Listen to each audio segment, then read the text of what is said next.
How to turn on protection mode on REDnote app.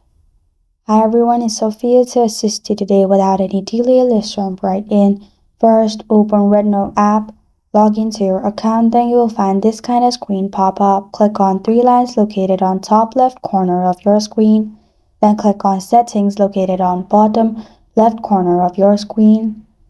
And then click on privacy settings, which is below notification settings. In here on top you'll find protection mode. To turn it on, make sure you click on it. To know if it's turned on, you will find red color on it and circle white button is on right side. After that you're good to go. That's how to turn on protection mode on REDnote app.